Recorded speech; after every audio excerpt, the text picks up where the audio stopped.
Imagine a world where Tupac and Biggie grew old together. A world where their lyrics changed global politics instead of becoming evidence in murder investigations. In the mid-90s, hip-hop was at the top of the world. But while millions of dollars were pouring in, a dark shadow was looming, a script for the most tragic chapter in music history. What started as whispers in the hallways of New York recording studios and subtle jabs on the radio evolved into a lethal confrontation.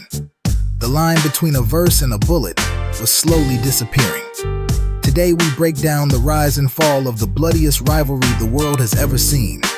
The Coast War that began with music and ended in silence.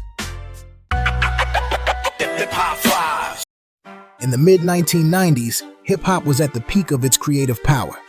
But beneath the surface of its golden age, a storm was brewing that would forever change the course of musical history. What began as healthy competition between the East and West Coasts evolved into a media spectacle, personal vendettas, and ultimately a tragic war. This was no longer a battle for chart positions. It was a fight for pride, territory, and respect, waged in the shadow of two giants, New York's Bad Boy Records and Los Angeles' Death Row Records. The story of this conflict cannot be told without understanding the relationship between two men who were once friends, Tupac Shakur and the Notorious B.I.G. In the early 90s, Biggie and Tupac shared stages, apartments, and mutual respect. But that bond fractured in 1994 after a shooting at Quad Studios in New York, where Tupac was wounded and robbed.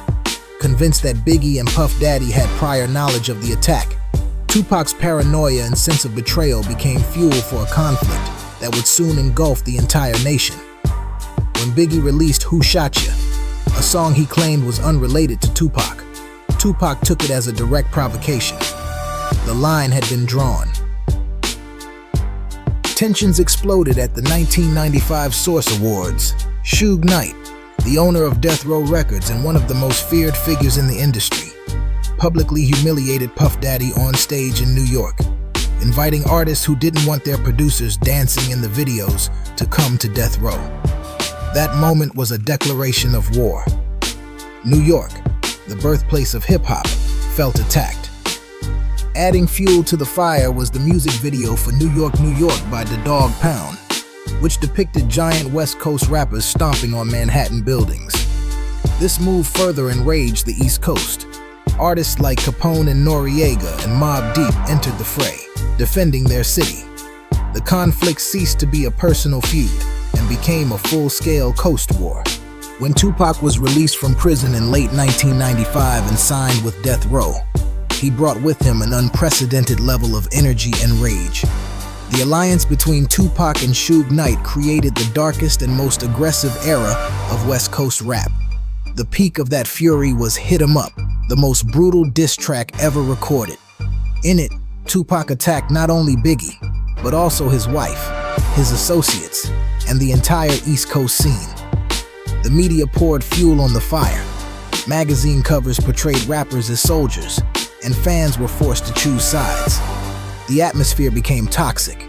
Hip-hop was no longer just music. It became a dangerous game where human lives were the stakes. Everything culminated in a fateful moment on September 7th, 1996, in Las Vegas. After Mike Tyson's boxing match, in the hallways of the MGM Grand, Tupac Shakur spotted Orlando Anderson of the Southside Crips and physically confronted him. This outburst of anger, captured on security cameras, set off a chain of events that could no longer be stopped. Just a few hours later, at the intersection of Flamingo Road and Koval Lane, a white Cadillac pulled up alongside the BMW carrying Tupac and Suge Knight. In a drive-by shooting, Tupac was hit 4 times. 6 days later, on September 13th, the loudest voice of a generation fell silent at the age of 25. Although the official investigation decades lacked answers, the theory of retaliation was finally solidified in 2023 with the arrest of Dwayne "Keefy D" Davis, who was charged with orchestrating the attack as a direct response to the hotel incident. Many believed the bloodshed in Vegas would be the end, a grim warning that would stop the madness. But the paranoia of the Coast War ran too deep. The West looked to the East for a culprit, refusing to believe in simple street motives, and the cycle of retaliation could not be halted. Just 6 months later, on March 9th, 1997, the Notorious B.I.G. traveled to Los Angeles to promote his new album, ironically titled Life After Death, and to try to ease tensions on hostile territory. After a party at the Peterson Automotive Museum, Biggie was sitting in his GMC, surrounded by friends and security. In a chillingly similar fashion to Vegas, at the corner of Wilshire Boulevard and Fairfax Avenue, a dark Chevrolet Impala pulled up alongside his vehicle. 4 bullets struck Biggie, and the fatal one ended the life of the man who was the heart and soul of New York, just 16 days before his album would reach the public.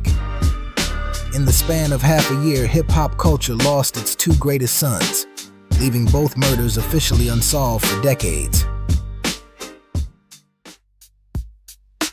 The deaths of Biggie and Tupac marked the end of an era. Their passing forced the industry to look itself in the mirror. Artists from both coasts, including Snoop Dogg, Puff Daddy, Ice Cube, and Nas, moved toward reconciliation, realizing the cost of this war had been far too high. The East Coast-West Coast rivalry left an indelible scar on the culture. Although the music lived on and hip-hop became a global phenomenon, the innocence of the golden age was lost forever on the streets of Las Vegas and Los Angeles. This is a lesson written in blood. As we celebrate Nas's lyricism or Dr. Dre's production, we must not forget the dark chapter when microphones were replaced by weapons. The East Coast-West Coast War was not a movie. It was real life, with real consequences. A reminder that in war there are no winners, only survivors. The legend of Tupac and Biggie lives on today, not only as a story of immense talent, but as a lasting warning of what happens when the line between art and the streets disappears.